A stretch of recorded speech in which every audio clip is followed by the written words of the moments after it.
Selamat datang di artikel Cangkir YouTube. Inilah lanjutan kisah Henshin pada episode 317 yang lalu. Episode 318. Yudis, yang telah mendapatkan jaminan dari para pengusaha asal Tiongkok, akhirnya dibebaskan. Tidak berhenti sampai di situ, ia pun menandatangani sejumlah surat perjanjian kerjasama dengan dua pengusaha negeri tirai bambu itu.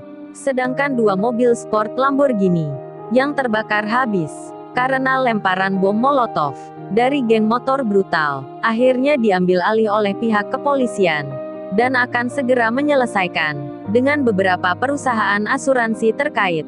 Terlihat salah seorang petugas piket sedang menginformasikan kepada para tamu, "Maaf, bagi pemilik dua mobil Lamborghini yang terbakar kemarin malam, kami himbau untuk segera melengkapi berkas-berkas atau surat kelengkapan kendaraannya," ujar salah seorang petugas tersebut. Namun salah seorang pemiliknya ragu-ragu untuk mendaftarkan surat tanda nomor kendaraannya. Dengan penuh kekhawatiran, wanita itu berkata pada temannya, "Bagaimana ini? Mobil itu kan atas nama orang lain, bukan atas nama gua. Mana surat-suratnya sudah kadaluarsa. Belum lagi plat nomor kendaraannya yang juga bermasalah. Mampus nih gua Wang." Dengan menggunakan bahasa Mandarin, wanita itu mengungkapkan rasa khawatirnya. Sekali lagi, terlihat di depan pintu, salah seorang petugas memberikan informasinya kepada para tamu asing yang berada di ruang tunggu. "Silahkan, bagi pemilik dua mobil sport yang terbakar kemarin, agar segera melengkapi surat kendaraannya, supaya kami dapat segera memprosesnya." Kemudian petugas itu kembali masuk ke ruang kerjanya. Setelah beberapa saat kemudian, salah seorang pemilik mobil memasuki ruang pendaftaran. Ia menyerahkan surat tanda kendaraan, identitas diri, dan juga surat izin mengemudi. Semua data yang diberikan oleh orang tersebut sangat sesuai dengan identitas mobilnya. Namun lain hal dengan data mobil satunya. "Maaf, apakah mobil ini milik Anda?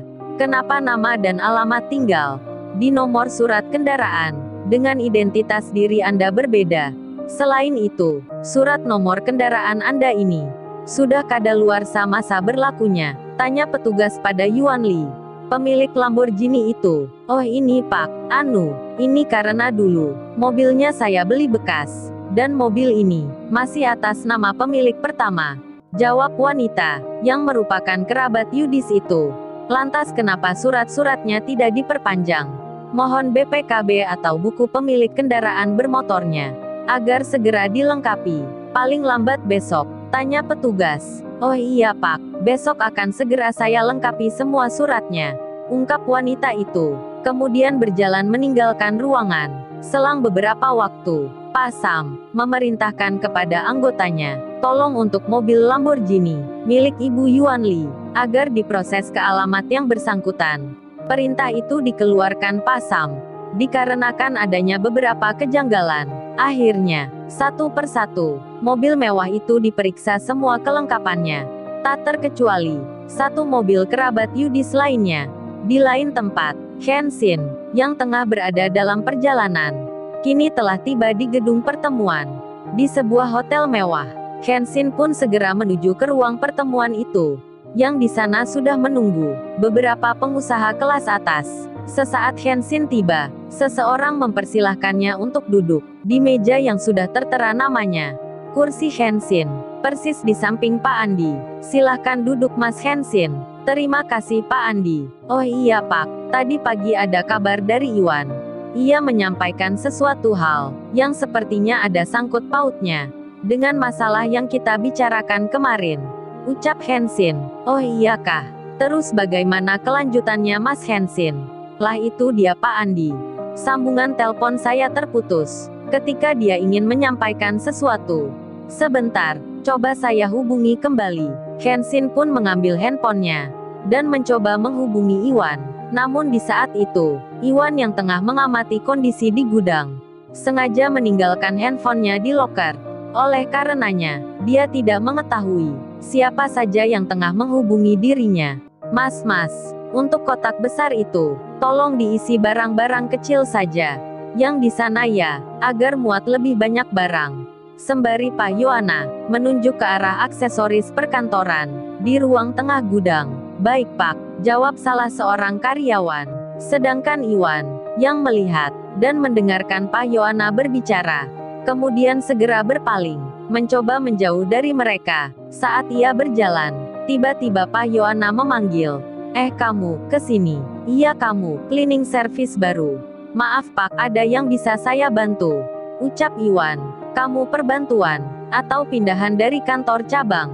Tanya Pak Yohana. Saya dipindah kerja, dari kantor cabang di Bekasi Pak. Jawab Iwan, sembari memasang wajah dan bahasa tubuh mirip orang keterbelakangan mental. Pak Yohana, yang semula menaruh curiga padanya, akan gelagat cleaning service baru itu, akhirnya sedikit lega, sebab dikiranya Iwan adalah orang yang memiliki keterbelakangan mental. Drama Iwan pun berhasil. Pak Yohana tertipu oleh aktingnya. Ya sudah, silahkan kamu lanjut bekerja. Jangan terlalu sering masuk ke gudang tanpa peralatan safety, bisa berbahaya, ucap Pak Yohana. Baik Pak, lain kali saya akan berhati-hati jika akan membersihkan bagian gudang. Permisi, pamit Iwan, sembari perlahan menjauh dari dua orang di hadapannya.